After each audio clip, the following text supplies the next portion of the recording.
And we are up and running. It's a beautiful morning, although a little bit on the chilly side here in the heartland of America, down at the bottom of Lake Michigamme, the mighty waters. And we're back on board. We missed an episode there because Barret was berry hunting in Indiana. And we're back on track again, though. How are you this morning, Barret? Oh, I'm feeling very good. Ugh. It's going to be one of those days, huh? I'm doing great, Chris. And yeah, as you're sharing, I was harvesting some elderberries while I was on a trip last week, and it was a really great trip. Some good beach time here at the end of the summer, and even though summer technically goes for another couple weeks, it definitely is starting to feel like fall around here, and I don't mind it actually. It's sunny, and if it's a little cool, I'm okay with that.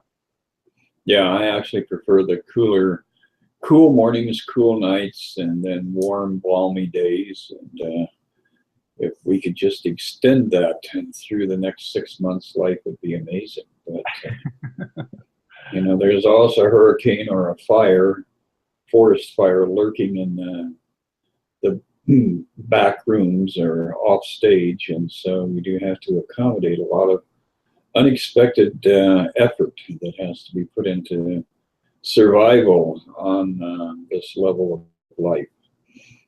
This is definitely a crazy world, and in a way, we're kind of crazy for living here.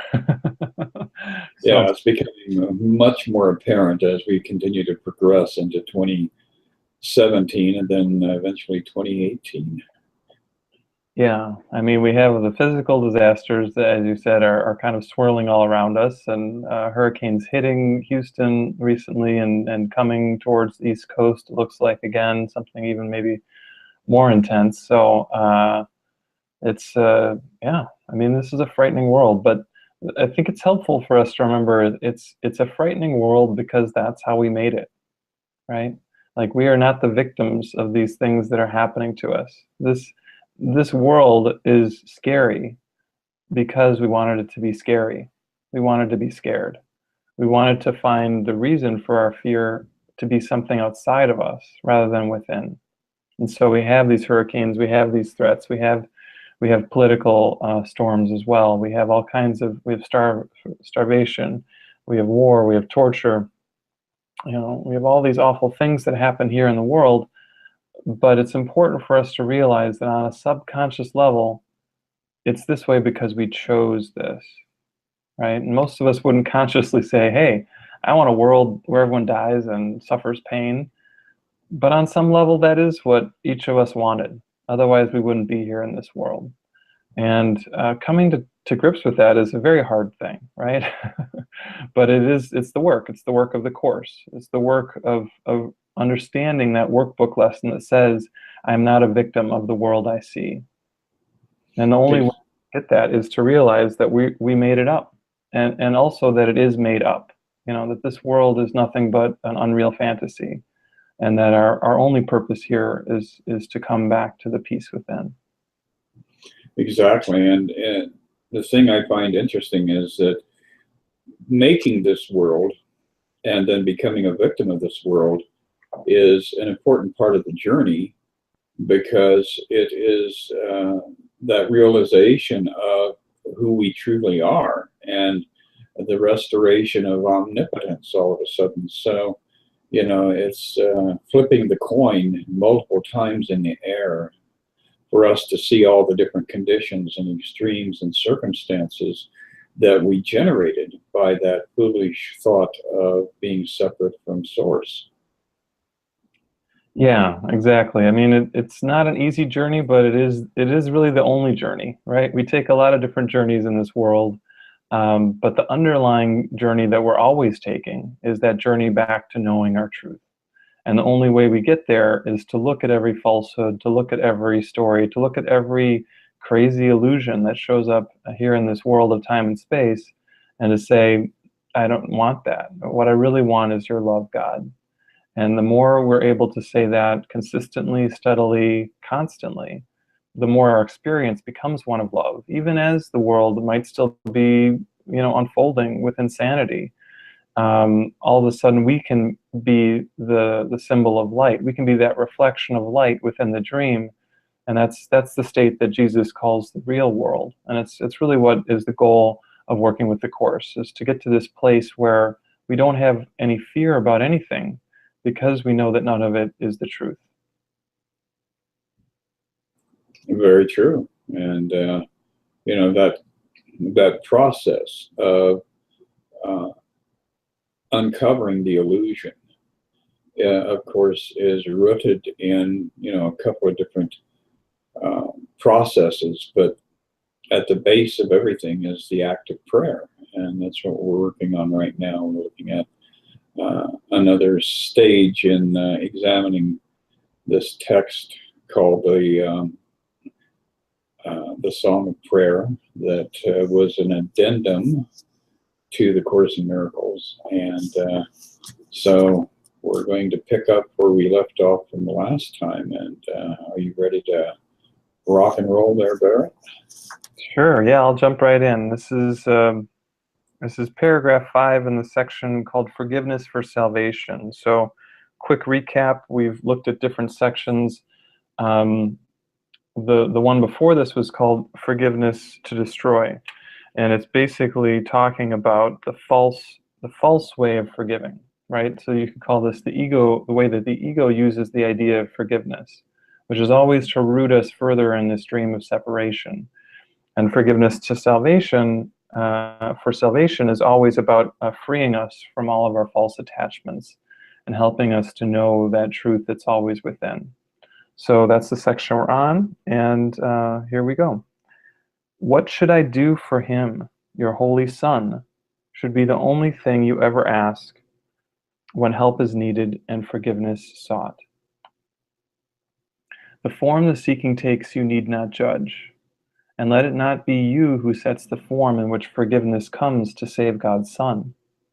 The light of Christ in him is his release, and it is this that answers to his call. Forgive him as the Christ decides you should, and be his eyes through which you look at him, and speak for him as well.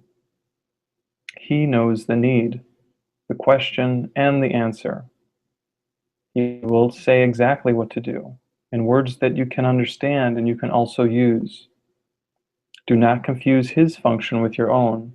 He is the answer, you the one who hears.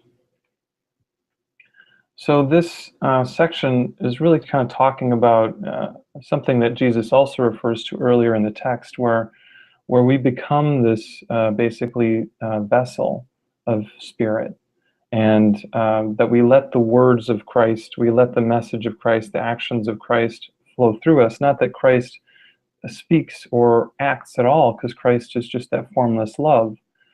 But that's the way that love shows up here within our experience of being a body in this world. It does seem to come through in words. It does seem to come through in actions. But really those actions are just simply symbolic of that light that we're accessing more and more as we forgive in this way. So one of the big points in this paragraph is, don't try to figure it out for yourself. As Jesus says elsewhere, I do not perceive my own best interests. Well, if we don't perceive our own best interests, how can we decide what to do at all? We can't, right? It's impossible. But that's actually really good news, because there is one within us. That's the Christ. That's the Holy Spirit that does know, and that will give us every answer and will guide us through every circumstance. So we just need to learn to continue to ask and trust whatever we receive from that inner light. Absolutely. And the interesting part of the journey is the release of burden. We are always burdened by relationships. We are burdened by having to work for our bowl of soup at the end of the day, and all of these different conditions that the material world imposes upon us become, a source of travail. I mean, we're just constantly under pressure to attain and achieve and to make progress, experience forward motion. And the greatest burden of all are our relationships, trying to keep relationships at bay in some instances and trying to reinforce them in other instances. And this gives us the solution. This gives us the key. And we just have to relax and allow that source within us to come to the surface and to spread its purity and its wholeness and its enrichment in all directions. And all of a sudden our burdens are magically transformed, and they're sources of joy, they're sources of exuberance, because we know that we are doing our work here. We are doing what it is that we have come here to fulfill, ultimately, which is the lesson of learning that we are love. Yeah, for some reason, ever since you said magically transformed, what came to mind for me was this little jingle for Lucky Charms when I was a kid on the TV. They're magically delicious. So it just keeps running in my head now. Yeah, A Course in Miracles is kind of like a big old bowl of Lucky Charms. On some days. On other days, it's like a big old bowl of Froot Loops. So you just you just can't escape the joy that we experience when we start our day with Course in Miracles. How about that? Yeah, that's pretty good, and I like the idea of kind of that childlike joy, right? Because I think that actually does return to us as we do this healing. All of our fears and guilt start falling away, and what comes forward is this really childlike, this innocence, this joy, this wonder. And I definitely associate that sort of with some of those sugary cereals that I don't really eat anymore. But maybe I should get a box and just see how they are. Yeah, I think you definitely need to explore that. I mean, my kid Eric is, oh my God, 52 years old. I can hardly believe that. And he still is a big fan of Froot Loops. I mean, we've got Froot Loops and Cinnamon Crunch in the house. And my grandson is also very much invested in those ways of launching yourself into the day. So, it's all good. That's the beauty of it. Even the bad is good. That's true. That's true. My favorite was Golden Grams. Oh man, that's the box I should get, is the Golden Grams, because I love those. Interesting. I think I was probably the most boring kid in the neighborhood because I like shredded wheat, and Raisin Bran. Those are my two favorites. And all these other kids with their Count Dracula and all that, and they're looking at me like, you're insane. We're getting sugar and you're eating a bale of wheat here. But you knew what was good for you even back then, huh? I don't know if it was just, an inclination. It is interesting how we give attributes to things. Oh, this is good and this is bad. And my whole life, I have loved cooking. I use it as my common language vessel. So I get a bunch of people together and cook a big meal and set everybody down to break bread. But even in my childhood, it never occurred to me that I should be in any way discriminate about what I eat. And then, of course, I come across that line by Jesus, take no thought for what you shall eat. And I'm saying, hey, Jesus, I'm with you, dude. I like that. I like that a lot. That's a really good message. Well, it works for me, and everybody leaves the table happy. So what can I say? Anyway, to pick up here with this next paragraph, it says, and what is it he speaks to you about? About salvation and the gift of peace, about the end of sin and guilt and death, about the role of forgiveness has in him. Do you but listen? For he will be heard by anyone who calls upon his name and places his forgiveness in his hands. Forgiveness has been given him to teach, to save it from destruction, and to make the means for separation, sin, and death become again the holy gift of God. Prayer is his own right hand. made free to save as true forgiveness is allowed to come from his eternal vigilance and love. Listen and learn, and do not judge. It is to God you turn to hear what you should do. His answer will be clear as morning, nor is his forgiveness what you think it is. So I like the idea here that we're getting back to recognition that Jesus is God, and then there's that next step, you are God. Once you shed this cloak of ego, I see a lot of people running around saying, I'm God, and they're doing it from the level of the ego, and it's not quite on point there. So you need to back off of that, and the easiest way to back off of that is to think of it in reverse terms. You are not God, but God is expressing itself as you. And that way you skip over that whole ugly swamp of duality where sin, sickness, and death reside. And that's what the silence brings, and that's what this is telling us, is to go into that state of prayer, to calm yourself down, and to allow yourself to be exposed to the truth of who you are. And within that silence, there will be a phenomenon that occurs where the little you, the ego you, as soon as you shut that down, even for a brief second or two, you experience this magnificent awakening, this magnificent shift in identity, and the truth is restored.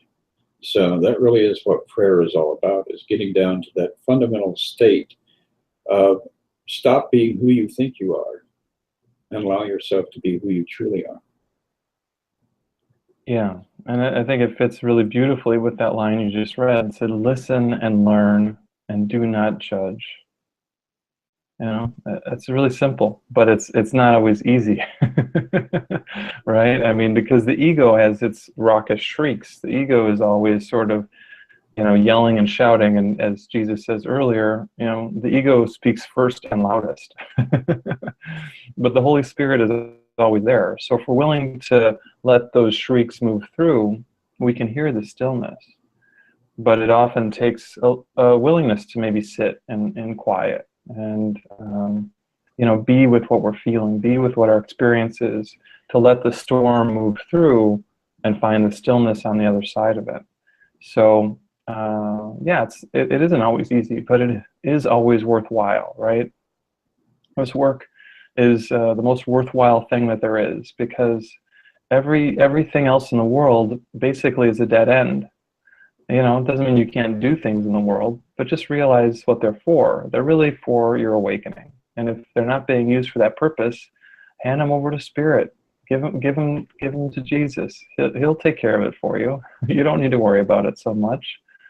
But it is practice, right? It's a spiritual practice, and it's a lifelong practice that we begin deepening with the more and more we do it. Yeah, we're going back to the well over and over again. And every once in a while we find ourselves seeking a deeper well. And so we go on some sort of a journey, some sort of a walkabout or a vision quest, and trying to find that deeper well. And it's always with us. We're carrying it around and just not able to recognize it. So then it becomes our own personal dance of illusion. We're dancing around this circle, trying to find the center of it. And if we just stop for a minute, we would discover that we are the center of it. And you don't have to go anywhere or do anything. Yeah, and I like what you said about going on a vision quest, because what most of us don't realize is we're already on the vision quest. The quest is here right now. The world that's appearing around you is your vision quest. You don't need to have some grand, fancy vision. It's whatever you're living, and it's happening all the time. So just pay attention. What's happening in your life? What's pushing your buttons? These are your opportunities for growth and healing. Maybe it's a person. Maybe it's a family member. Maybe it's a political figure. It doesn't matter. It doesn't matter, because that is your opportunity. That's your opportunity to go within, look at what's false, help release that, and come back to the truth. And that's the process again and again and again. And eventually we look at the false so much and we let it go so much, one day there's no more false, right? We've let go the last bit. And that's again the state of the real world that we're all going for. It's a state of living in this world of time and space, but with no fear left, no attachment to any struggle or strife. And this is achievable. This is worth going for, and it is something that all of us are going to get to. That's very true. Yeah, we can live in this world, but we do not have to become a part of this world. And that's again, the process of discernment. And whenever you feel compelled to join in some sort of an experience, always ask the Holy Spirit, is this good for me? Do I need to be on the front lines of this protest group? Do I need to be, a spearhead for this movement or that movement? And there are definitely instances when that's appropriate for your own next step. But there are definitely other opportunities that come up that are ego-based that just embroil you in this ongoing stress and strain. So it's very important to ask for that revelation before you engage, and ask the Holy Spirit, do you want me to do this? Because if you do, open that door up, show me, give me a push.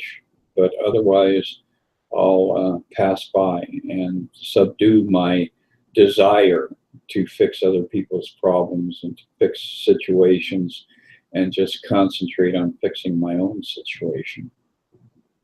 Yeah, and a lot of people, when we talk about these kinds of topics, will say, "Well, how do I know?" I ask within, and I don't feel like I get an answer. I don't feel like I know what to do, or what I just say is, all you need to do is make the best call that you can.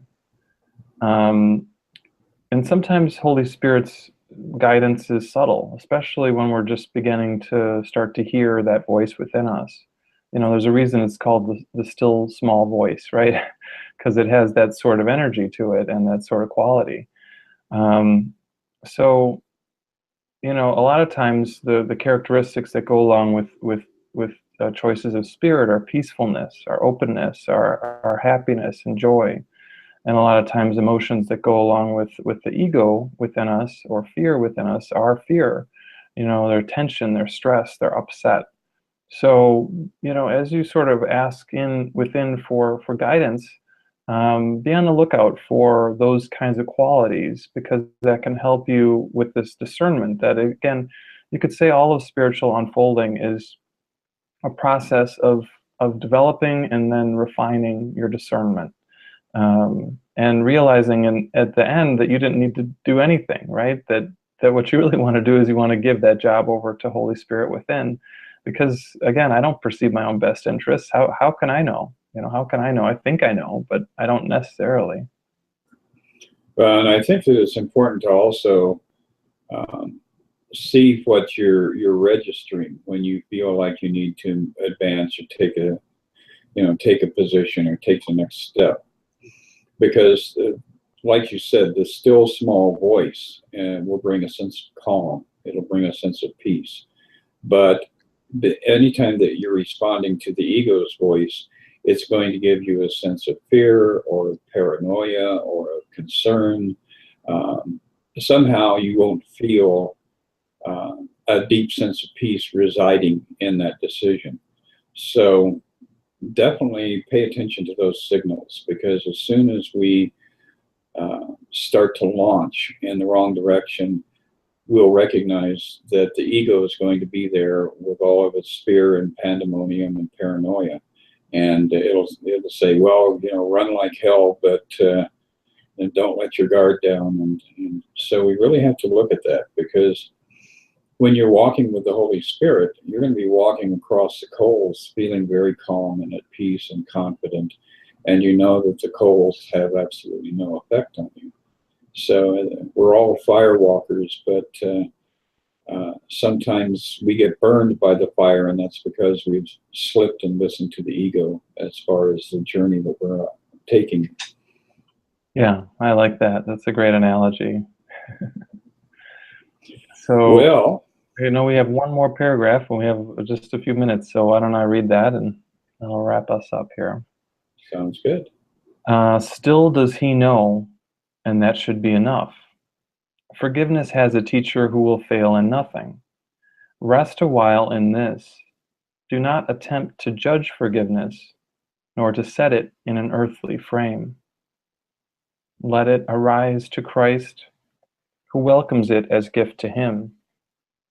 He will not leave you comfortless, nor fail to send his angels down to answer you in his own name. He stands beside the door to which forgiveness is the only key. Give it to him to use instead of you, and you will see the door swing silently open upon the shining face of Christ. Behold your brother there beyond the door, the Son of God, as he created him. Well, that's pretty sweet. It absolutely is. And the thing I like is that if you're doing your work and you are stilling your mind and going within, closing your eyes, making that connection, you will get glimpses of, different aspects of the Christ. There will be representations. It may appear to you as Jesus. It may appear to you as some other saintly figure, but you'll get that recognition that there is a form that you can identify with that is your companion on this journey.